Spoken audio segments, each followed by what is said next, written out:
जय हिंद दोस्तों, आज के इस क्लास में आप सभी का बहुत बहुत स्वागत है। तो दोस्तों, बिहार पुलिस सिपाही की परीक्षा के लिए आज की इस वीडियो में साइंस विज्ञान से टोटल 40 प्रश्नों का एक छोटा सा टेस्ट लेकर आए हैं, जो कि साथियों आपके बिहार पुलिस एग्ज़ाम के लिए काफ़ी ज़्यादा इम्पोर्टेंट रहेगा। तो साथियों, आप सभी आज के इस टेस्ट को ध्यान से पूरा अटेंड कीजिए और आज के इस 40 प्रश्न में आप लोग कितने प्रश्नों के सही से आंसर कर पाते हैं, ये आपको सेशन के लास्ट में कमेंट करके बताना है। तो चलिए फ्रेंड्स, रात के 8 बज चुके हैं, फटाफट से आप सभी लाइव में आ जाइए। तो देखिए, आज का पहला क्वेश्चन है, अस्त होते समय सूर्य लाल दिखाई देता है, इसका कारण क्या है? परावर्तन है, प्रकीर्णन है, अपवर्तन है या फिर डी विवर्तन है? बिल्कुल आपको सोच समझकर आंसर करना है। और साथियों, प्रत्येक स्टूडेंट को नीचे लाइव चैट में अपना अपना आंसर देना है, जिससे आप सभी का प्रॉपर तरीके से रिवीजन भी हो सके। तो देखिए, ये तो क्वेश्चन बहुत ही सिंपल है। अस्त होते समय सूर्य लाल दिखाई देता है, इसका कारण है प्रकाश का प्रकीर्णन। यहाँ पर बी ऑप्शन जो ही बच्चे बता रहे हैं, उनका बिल्कुल सही जवाब है प्रकाश का प्रकीर्णन। आइए दूसरा क्वेश्चन देखिए, पृथ्वी तल से किसी वस्तु का पलायन वेग निम्नलिखित पर निर्भर करता है। बहुत ही शानदार लेवल का क्वेश्चन है, चलिए आप सभी आंसर कीजिए। पृथ्वी तल से किसी वस्तु का जो पलायन वेग है, ये किस पर निर्भर करता है? तो साथियों, यहाँ पर इस क्वेश्चन का आंसर क्या होगा? पृथ्वी तल से किसी वस्तु का पलायन वेग उसके प्रक्षेपण किए जाने के स्थान पर निर्भर करता है। तो यहाँ पर देखिए, सी ऑप्शन में दिया हुआ है प्रक्षेपण किए जाने के स्थान पर। और पृथ्वी तल का अगर पलायन वेग पूछे कितना है, तो 11.2 किलोमीटर प्रति सेकंड, यानी कि कोई भी ऑब्जेक्ट यानी वस्तु को 1 सेकंड में 11.2 किलोमीटर की स्पीड से फेंकेंगे तो वापस नीचे नहीं आएगा। आगे देखिए, जल के वाष्प में परिवर्तन कहलाता है। चलिए क्वेश्चन नंबर 3 के लिए आंसर कीजिए। जल के वाष्प में परिवर्तन क्या कहलाता है?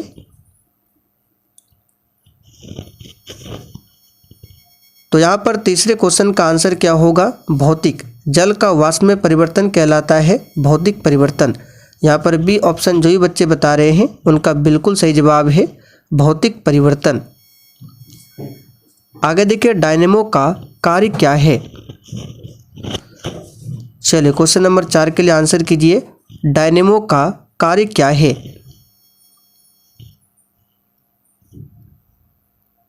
चलिए बिल्कुल सही आंसर दिए हैं। डायनेमो का कार्य क्या है?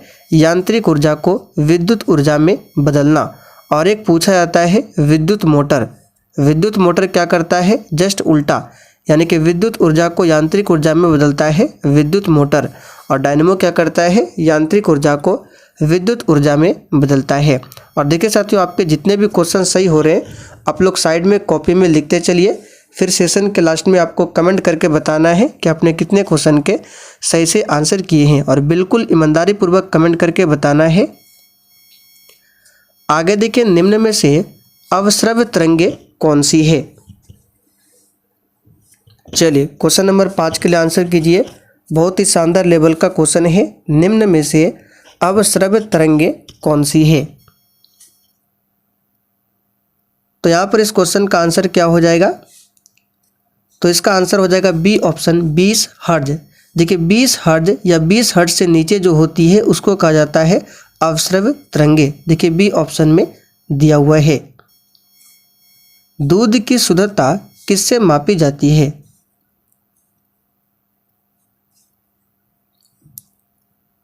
तो साथियों, इस क्वेश्चन को हमने पहले भी आपको बहुत बार बताया है। दूध की शुद्धता को लैक्टोमीटर से मापी जाती है। यहाँ पर ए ऑप्शन आपका सही जवाब है लैक्टोमीटर। आगे देखिए, ऊष्मा के स्थानांतरण का कारण क्या है? एक भी क्वेश्चन को स्किप नहीं करना है, आंसर बताइए। ऊष्मा के स्थानांतरण का कारण क्या है? और देखिए साथियों, इसका अगर आप लोग PDF डाउनलोड करना चाहते हैं आंसर के साथ में, तो आपको इसका PDF मिल जाएगा टेलीग्राम चैनल पर। बिल्कुल फ्री में आप लोग इस PDF को ले सकते हैं। डिस्क्रिप्शन बॉक्स में टेलीग्राम चैनल का लिंक दिया हुआ है, जाकर ज्वाइन कर लीजिए। आंसर के साथ आपको ये PDF मिल जाएगा। तो साथियों, ऊष्मा के स्थानांतरण का कारण क्या है? इसका आंसर हो जाएगा तापांतर। सी ऑप्शन यहाँ पर सही है, तापांतर। इंद्रधनुष के किनारों के रंग होते हैं। चलिए क्वेश्चन नंबर 8 के लिए आंसर कीजिए। इंद्रधनुष के किनारों का जो रंग होता है कैसा होता है? तो सबसे पहले आपको पता होना चाहिए इंद्रधनुष 7 रंगों के मिश्रण से बनता है और इसके लिए है एक ट्रिक VIBGYOR। आप लोगों ने 10th क्लास में पढ़ा होगा। यहाँ पे V से आपका वायलेट हो गया, I से इंडिगो, B से ब्लू, G से ग्रीन, Y से येलो, O से ऑरेंज, R से रेड। और यहाँ पे किनारों के रंग जो पूछा गया है तो किनारों का रंग होता है बैगनी तथा लाल। यहाँ पर देखिए A ऑप्शन में दिया हुआ है बैगनी तथा लाल। देखिए यहाँ पे किनार में क्या है? रेड, और यहाँ पे भी मतलब क्या है? वॉयलेट, यानी कि बैगनी। तो बैगनी और लाल होता है किनारे में। ऊर्जा का मात्रक वही होता है जो होता है किसका? चलिए 9 के लिए आंसर कीजिए।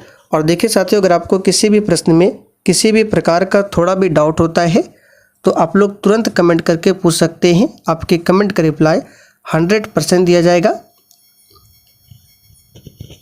तो ऊर्जा का मात्रक वही होता है जो होता है कार्य का। यहाँ पर देखिए A ऑप्शन में दिया हुआ है कार्य का। और यहाँ पे बल का मात्रक पूछे तो बल का एसआई मात्रक होता है न्यूटन। क्या होता है? शक्ति का यानी पावर का क्या होता है? वाट होता है। बल का एसआई मात्रक क्या है?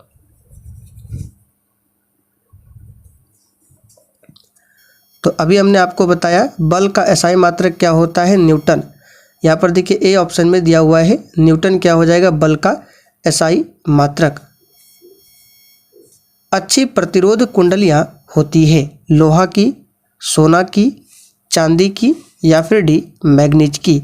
और देखिए साथियों, जिन्होंने अभी तक सेशन को लाइक नहीं किया है प्लीज़ आप सभी से रिक्वेस्ट है आप सभी सेशन को साथ में लाइक करते चलिए। तो अच्छी प्रतिरोध कुंडलियाँ होती है किसकी? चांदी की। यहाँ पर सी ऑप्शन आपका सही जवाब है। चांदी एक चमकीला व बहुमूल्य धातु है और इसका उपयोग तार और आभूषण बनाने में भी होता है। चांदी सर्वाधिक विद्युत चालक व ऊष्मा चालक धातु है तथा क्या है ये? अच्छी प्रतिरोध कुंडलियाँ। यहाँ पर सी ऑप्शन आपका सही है। दाब बढ़ाने पर बर्फ का गलनांक क्या होता है? साथियों, बिल्कुल इसी टाइप के क्वेश्चन आपके एग्जाम में पूछे जाते हैं।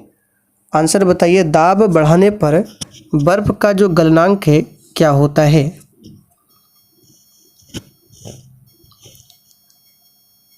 तो सिंपल सा क्वेश्चन है, दाब बढ़ाने पर बर्फ का गलनांक घटता है। इसे याद रखिएगा, क्या होता है? घटता है।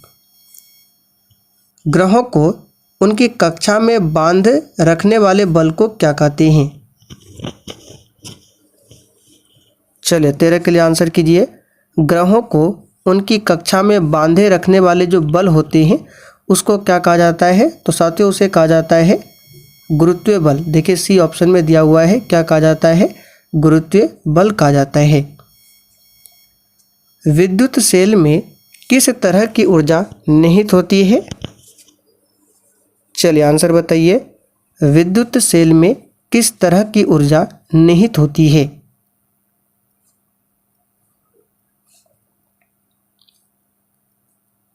तो यहाँ पर इसका आंसर हो जाएगा रासायनिक ऊर्जा। डेसिबल किसकी इकाई है? ये क्वेश्चन पूछा हुआ क्वेश्चन है एग्जाम में। आंसर बताइए, डेसिबल किसकी इकाई है?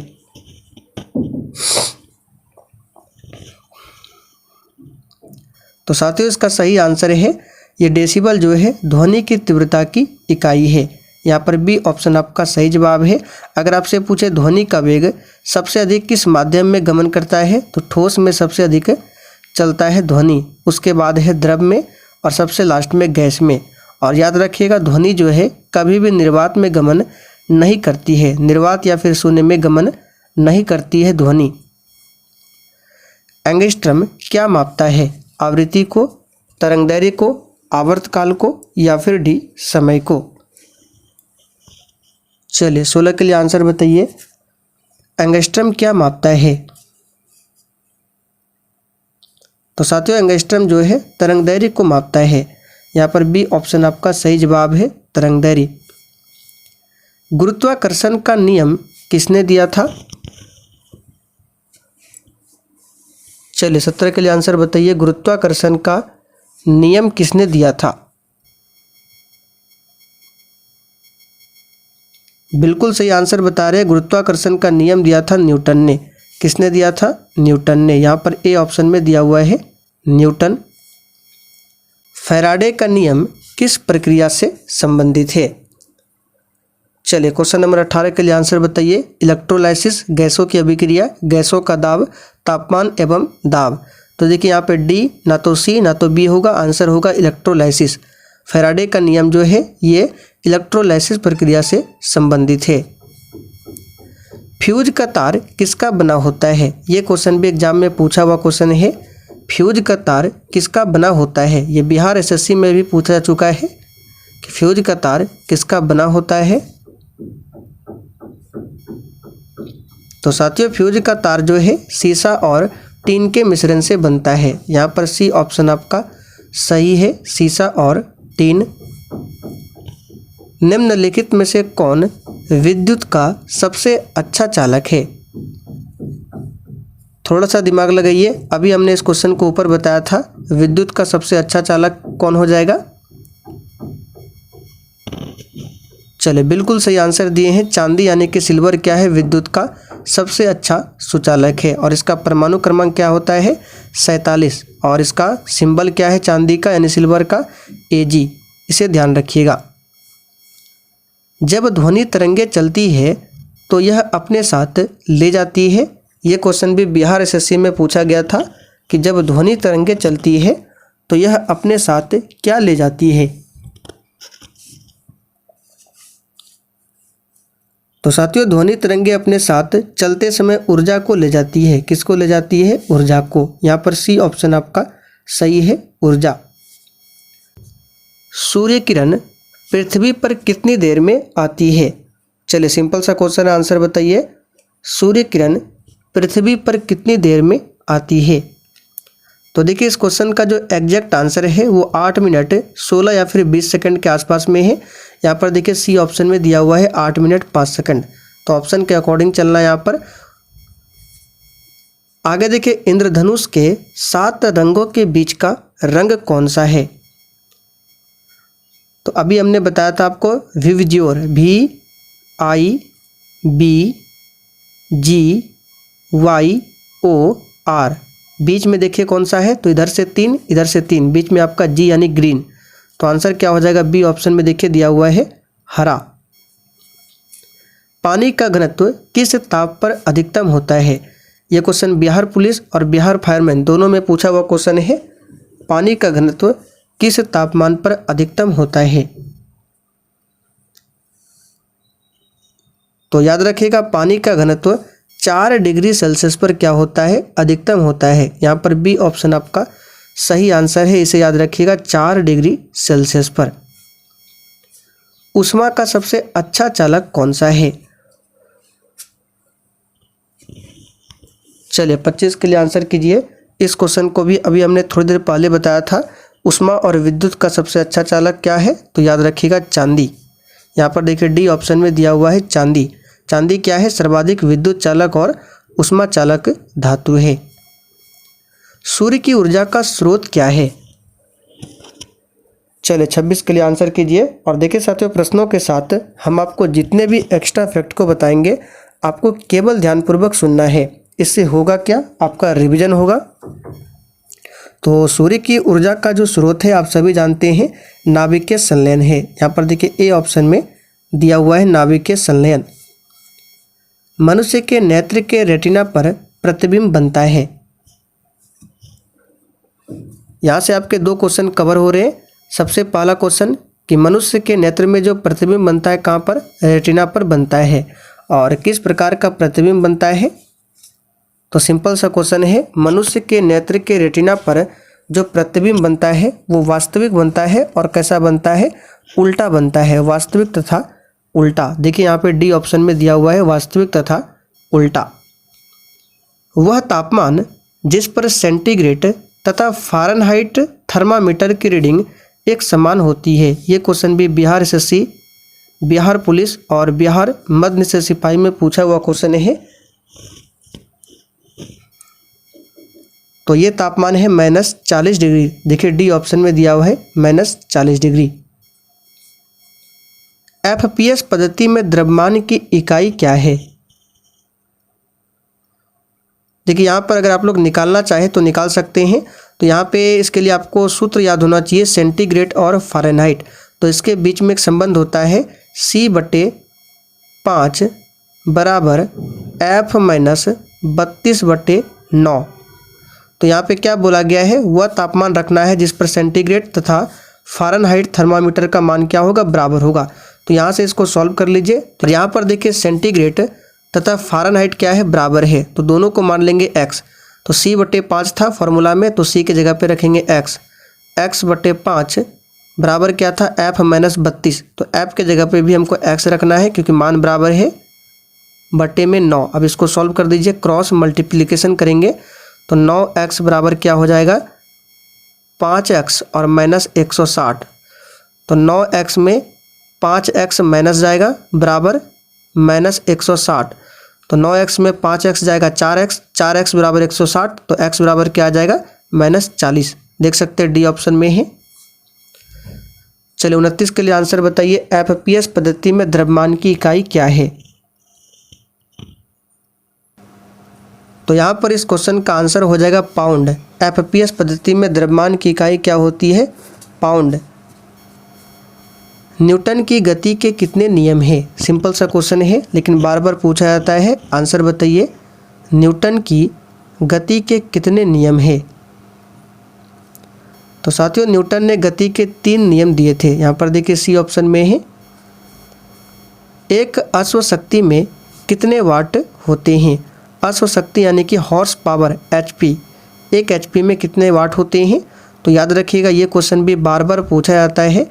एक अश्वशक्ति में 746 वाट होता है। यहाँ पर देखिए ए ऑप्शन में दिया हुआ है 746 वाट। इंद्रधनुष में सबसे बाहर की ओर कौन सा रंग होता है? तो ये ट्रिक को अप्लाई कीजिए, VIBGYOR। तो यहाँ पे सबसे बाहर की ओर पूछा जा रहा है, तो बाहर में क्या है, रेड। तो यहाँ पे देखिए सी ऑप्शन में दिया हुआ है लाल सबसे बाहर होता है।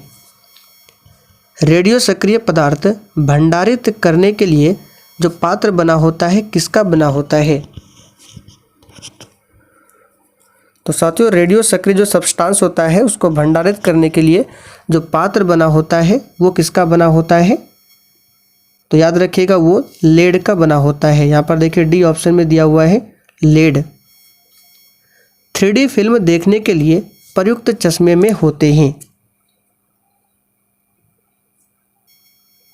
तो साथियों 3D फिल्म को देखने के लिए प्रयुक्त चश्मे में होते हैं। और यहाँ पे देखिए डी ऑप्शन में दिया हुआ है क्या होता है, पोलेराइड। डिटर्जेंट किस सिद्धांत पर सतहों की सफाई करते हैं? चलिए अच्छा क्वेश्चन है, और जिन्होंने अभी तक लाइक नहीं किया है फटाफट से सेशन को भी लाइक कर दीजिए। तो साथियों डिटर्जेंट जो है ये पृष्ठ तनाव सिद्धांत पर सतहों की सफाई करते हैं। निम्नलिखित में से कौन सी धातु विद्युत की सुचालक है? तो ऑप्शन के अकॉर्डिंग चलना है। चांदी सबसे अच्छा विद्युत का सुचालक माना जाता है। तो आंसर क्या होगा, सी ऑप्शन। लक्स किसकी इकाई है? सही आंसर है प्रदीप्ति की इकाई है लक्स। यह एक अश्वशक्ति का समतुल्य है, यानी इनमें से कौन सा ऑप्शन है जो एक अश्वशक्ति के बराबर होता है? सिंपल सा क्वेश्चन है, 746 वाट। यदि एक अवतल दर्पण में वस्तु एवं प्रतिबिंब दोनों वक्रता केंद्र पर हो तो प्रतिबिंब क्या होगा? वस्तु से बड़ा, वस्तु से छोटा, वस्तु के समान आकार का। तो आप लोगों ने 10th क्लास में पढ़ा होगा। सिंपल सा क्वेश्चन है, जब वस्तु और उसका प्रतिबिंब दोनों वक्रता केंद्र पर हो तो प्रतिबिंब का आकार वस्तु के आकार के बराबर होता है, यानी वस्तु के समान आकार का बनता है। चलिए आखिरी क्वेश्चन है, 1 नैनोमीटर किसके बराबर है? तो साथियों 1 नैनोमीटर बराबर क्या होता है? 10⁻⁻9 मीटर। तो यहाँ पर आपको हड़बड़ी में आंसर सी नहीं करना है। यहाँ पे देखिए सेंटीमीटर दिया हुआ है, तो 1 नैनोमीटर बराबर होता है 10⁻9 मीटर। अब इसको सेंटीमीटर में करेंगे तो 10⁻9 और 1 मीटर में होता है 100 सेंटीमीटर, तो 100 को लिख सकते हैं 10⁻2 सेंटीमीटर। तो अब इसको सॉल्व कर दीजिए, तो 10 पर पावर यहाँ पे देखिए -9 है और 2 है, तो ये हो जाएगा -7, जो कि डी ऑप्शन में दिया हुआ है। तो चलिए साथियों आज के लिए इतना ही, तब तक के लिए जय हिंद।